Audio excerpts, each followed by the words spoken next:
কে গোটা মগরাহাট থানাকে কবুল করুন, আমরা যেন সঠিক পথে চলতে পারি। মদ, জুয়া, গাঁজা আমরা তো চেষ্টা করছি, আপনারাও আমাদের সাথে হাত কাঁধে কাঁধ মিলিয়ে এগুলো একটু যদি আমাদেরকে সহযোগিতা করেন, তবে এমনভাবে করবেন না যাতে কোনো ল অ্যান্ড অর্ডার হয়। আমাদেরকে বলবেন, আমরা করব, আপনারা পাশে থাকবেন। নালে কি হবে, আমি চলে যাব, আপনার পাশের শত্রু হয়ে যাবে। সবাই তো এটা সাপোর্ট করবে না।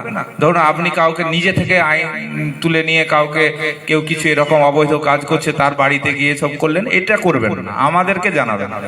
আমাদেরকে জানাবেন, আমরা করব। কারণ পরিস্থিতি কবে কি হবে বলা যায় না। তারপরে ধরুন আমরা চলে যাব, অবস্থার পরিবর্তন হয়ে যায়, সেই লোকটি আপনার শত্রু হয়ে যাবে। আমরা চাই না যে আপনাদের কেউ শত্রু হয়ে যাবে। আমাদেরকে বলুন, আমরা করব, আপনারা সাপোর্ট করবেন না। একটা গ্রামের কথা বলছি, আমি খুব মন খারাপ করেই বলছি, গ্রামের নাম বলছি না। একটা চোর, বাজে লোক, মদ খেয়ে থাকে 24 ঘন্টা, তাকে তুলতে গিয়ে বলছে ওকে তোলা যাবে না, তাহলে গোটা গ্রাম চলে যাবে। আমি বললাম ঠিক আছে, আমার যে অফিসার গেছিল গোটা গ্রামকেই আসতে বলুন, কিন্তু ওকে না নিয়ে আসা যাবে না।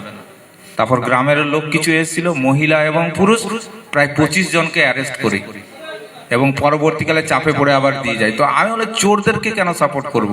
পুলিশ কোনো চোরকে খুঁজছে বা কাউকে খুঁজছে, নিশ্চয়ই কোনো কারণ আছে। আমি আপনাদের বলছি যে যদি আপনারা সহযোগিতা করেন, মগরাহাট পরিবর্তন হবে। আপনি গত 6 মাস, আমার 7 মাস হলো আসা, আল্লাহর রহমতে অনেক পরিবর্তন এসছে, আরও আসবে। একটু সহযোগিতা আপনাদের তরফ থেকে কাম্য।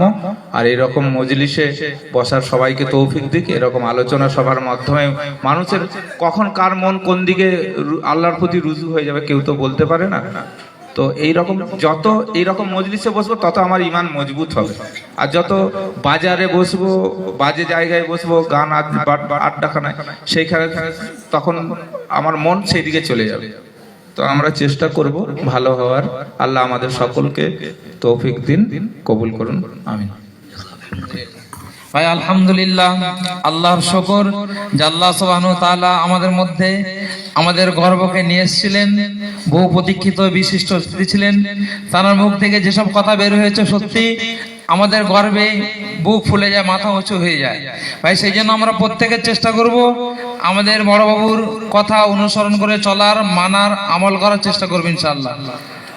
আর আমাদের স্যারের শরীরটা কয়েকদিন ধরে খারাপ যাচ্ছে, আমরা প্রত্যেকে নামাজে পড়ে দোয়া করব যাতে আল্লাহ তাআলা ওনার পরিপূর্ণ সুস্থতা দান করেন, সুস্থতার সঙ্গে ইমানের সঙ্গে আমলের সঙ্গে বেঁচে থাকার তৌফিক দান করেন, এবং আমাদের মগরাহাটকে নবরূপে সাজিয়ে তোলা বা মগরাহাট থেকে সমস্ত অন্যায়, অবিচার, সমস্ত কিছু দ্বন্দ্ব বিবাদ ভুলিয়ে সুষ্ঠুভাবে যাতে পরিচালনা করতে পারেন, তার জন্য আমরা প্রত্যেকে দোয়া মাংবো এবং ওনাকে সাহায্য করবো ইনশাআল্লাহ। কাঁধে কাঁধ মিলে যখন আমরা দেখব অন্যায়ের বিরুদ্ধে সাহায্য করব, নিজেরা আইন হাতে না নিয়ে আমরা থানার দ্বারস্থ হব, বড় বাবুর দ্বারস্থ হব। তো আল্লাহ সুবহানাহু ওয়া তাআলা আমাদের প্রত্যেক মহল্লাকে, মগরাহাটের মধ্যে হিন্দু, মুসলিম, খ্রিস্টান প্রত্যেক ধর্মের মানুষ আছে আলহামদুলিল্লাহ, প্রত্যেকের মধ্যে ভ্রাতৃত্ব বন্ধন থাকবে এবং প্রত্যেকের মধ্যে আমাদের সুসম্পর্ক আবার পুনরায় গড়ে উঠবে এবং কোন রকম দ্বন্দ্ব বিবাদ, কোনো হিংসা কিছু আর থাকবে না বলে মনে হয়। ভাই সেই জন্য আমরা প্রত্যেকে চেষ্টা করবো ইনশাআল্লাহ। আল্লাহ তাআলা আমাদের প্রত্যেকের বলার থেকে শোনার থেকে বেশি করে আমল করার তৌফিক দান করুন। এখন দোয়া হবে, দোয়ার পরে শেষ হবে। তার আগে কয়েকটা কথা, যে আমাদের এই মহল্লায় 3টে মসজিদ বা 3টে মহল্লা আছে। এই মহল্লাকে নিয়ে আমরা চাচ্ছি গ্রামের মধ্যে একটা সুশৃঙ্খল একটা কমিটি তৈরি হবে। আলেম ওলামা থাকবেন, বুদ্ধিজীবী থাকবেন, সাধারণ মানুষ থাকবেন। সেই কমিটির মাধ্যম দিয়ে এলাকার কোন রকম অসুবিধা হলে আপনারা কমিটিকে বলবেন, কমিটি থানায় জানাবেন।